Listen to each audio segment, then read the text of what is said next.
Not that we were not aware of the machinations and the schemes that were happening, but Mr. Speaker, I am shocked by yourself. This morning, I came to your office with a Senate Majority Whip, and we served you with an order that was procured after an application where the Majority Whip was part of the application.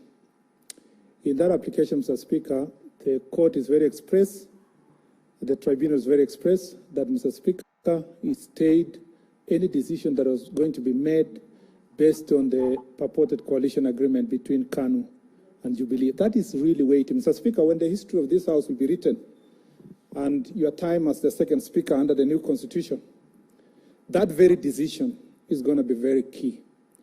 Number two, Mr. Speaker, I stand here knowing for sure that if you have 20 numbers, and the court has ruled that 3 of them from KANU cannot participate in the elections, Mr. Speaker, meaning you would only remain with 18 members of Jubilee, 17 members of the Jubilee side, which together with PDR we form 35, meaning that the majority of the remaining members were against the decision. If you go further, Mr. Speaker, when you ruled on the case of Orengo replacing, Senator Orengo replacing Senator Wetangula, you made it clear about the form of the communication. The communication can only come, and the standing orders is expressed, standing order 19. It can only come from the whip if it is in the removal of majority leader, and the majority leader if it is coming from the removal of the whip, anticipating that there would be no situation where you remove both of them at the same time. Mr. Speaker, these are very important positions. It's not about my position. And if, Mr. Speaker, you have made your determination, you have been pushed to a corner to make that decision. Mr. Speaker, I'd like to say this. Order, Senator. Mr. Speaker, what's your point of order? Mr. Speaker, I am the one who is affected by this decision. So if my colleagues can give me that small moment of respect, because, Mr. Speaker, they will have the rest of the 2.5 years to celebrate this decision. But also, as well, you should note what you say. When you say I was pushed to a corner. If, Mr. Speaker, I am not saying you are pushed by anybody. I've just said if the evidence before you pushed you or whatever pushed you to a corner and you've made a decision, and a decision that is not reasoned, it is not giving the reasons, doesn't take us the names, it doesn't tell us what you do with the tribunal decision that came before you. You are saying you will have a reasoned now decision later. Allow me then to say this, Mr. Speaker. When I was a student leader at the university, one of the things I went through was a training on leadership. And I remember only one very important aspect of leadership, that the moment you take a position, whether it is the Speaker, the Majority Leader, or even as a Senator, the moment you take that position, always prepare yourself for the day you leave that position. Mr. Speaker, I am not worried and I have no problem not being the Majority Leader. What was only being defended on this side was the fact that we must follow the rules. Be it as it may, Mr. Speaker, if finally you will disregard the law and make a decision that I'm not going to be the Majority Leader in this House, what I can only say is that I want to thank my colleagues who voted for me, supported me throughout, and who have continued having faith in me, even amidst a lot of intimidation from the executive. Number two is to thank my staff, about 6 or 7 staff of the Office of the Majority Leader, who will quickly, Mr. Speaker, this afternoon, the only people that are in my mind at the moment, Mr. Speaker, is not me. It's my staff. And I know they've done tremendous job. They have loans. They have commitments to their families. This afternoon, they are going to lose their jobs by a stroke of a political conmanship, Mr. Speaker. So I feel for them. And, Mr. Speaker, I want to say this, that I want to thank them for their support. I will stand by them as a person. I have just started my political life. I have only been 8 years, actually 7 years in politics, Mr. Speaker. I believe this is just but the morning of our political careers. There will be a brighter future. I want to tell them that they should take heart. We will come back and come back big, Mr. Speaker, and they must be able to continue looking forward to that great future. Lastly, Mr. Speaker, I wish during this time of coronavirus that our focus, Mr. Speaker, we were told not even 15 people should meet. Yet we are told that about 20 people met in State House to plot out to remove Murkomen. Mr.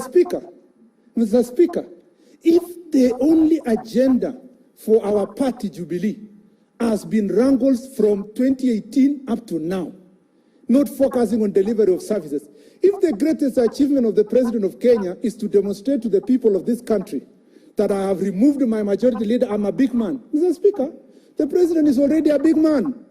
I am just but a son of a squatter, born and brought up in Embobut. To be a subject of his discussion over and over again, I want to say, Mr. President, now therefore deliver for the people of Kenya. Murkomen is out of the way. If I was your stumbling block, deliver for the people of Kenya. Allow all the bills that, Mr. Speaker, has been signed unconstitutionally, and which, Mr. Speaker, this House went to court to challenge, allow those bills to come to Senate.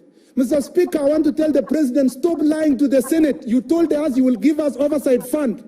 Bring the oversight fund to the Senate if Murkomen was the stumbling block. It is only, Mr. Speaker, if I was the only reason, Mr. Speaker, that Senate was not being protected, I want to say, Mr. Speaker, that it is time. Mr. Speaker, it is time. There's a point of order. I want to conclude, Mr. Speaker. There's a point of order. Order, Senator Murkomen. Please. Yes. What's your point of order? Then you conclude, Senator Murkomen. Mr. Speaker, what's your point? I was on a point of order, Mr. Speaker. So order? No. I stood on a point of order. No, I thought. Okay. Mr. Speaker, again, we are guided by rules of this House. Is it in order for Senator Kipchumba Murkomen to impute on the conmanship on the conduct of the President of the Republic of Kenya? I never said it. If he wishes to accuse the President, then it is time for him to make a substantive motion to that effect. Is it in order for him to discuss the President and his conduct? Yes, Mr. Speaker, I have not discussed the conduct of the President. I know the rules of this House. The President promised this House oversight fund. Mr. Speaker, 2.5 years down the line, he has not delivered. The President promised that in this House, Mr. Speaker, the signatures, Mr. Speaker, of his bills, Mr. Speaker, must come to both houses. He has not delivered. Senator, Mr. Speaker, the respect of this House can be more achieved if I pave way for that respect to be achieved. There's a point of order. Mr. Speaker, at the end of the day, whatever our passions, whatever our anger, the rules of this House must be observed. I heard Senator Murkomen state unequivocally that the President should stop lying to the nation and he should now deliver the things he itemized.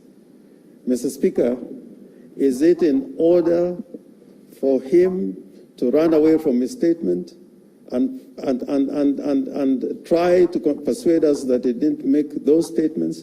Mr. Speaker, I urge you that if he cannot withdraw the statement now, you will look at the proceedings of the House in the afternoon or tomorrow, and he should accordingly withdraw and apologize. Mr. Speaker, I didn't say the President lied. Yeah, Senator Murkomen, just yes. To inform you, Standing Order 96, contents of speeches, neither the personal conduct of the President nor the conduct of the Speaker or any judge nor the judicial conduct of any other person performing judicial functions, nor any contact of the head of state or government or the representative in Kenya of any friendly country or the conduct of the holder of an office whose removal from such office is dependent upon a decision of the Senate shall be referred to adversely, except upon a specific substantive motion of which at least 3 days notice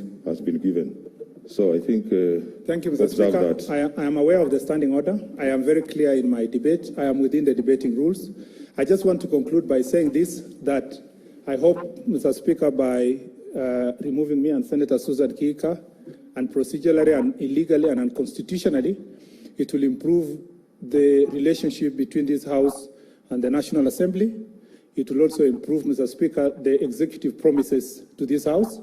Then I hope, Mr. Speaker, the President will not sign any other bill that, Mr. Speaker, concerns counties that doesn't come through this House. Mr. Speaker, I will remain focused on the rule of law, on the things that affect Kenyans, on defending the people of Elgeyo Marakwet, whom I am so grateful that they elected a son of a squatter to come to this House. And Mr. Speaker, to my adversaries, I want to tell them you can celebrate, you can cheer, you can be happy. I will be coming back, and coming back big.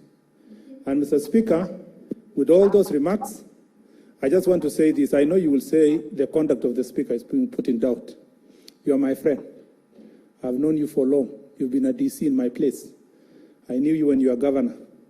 I moved the motion. I defended you here when Orengo and Wetangula wanted to bring Senate documents against you. Mr. Speaker, this is not your decision.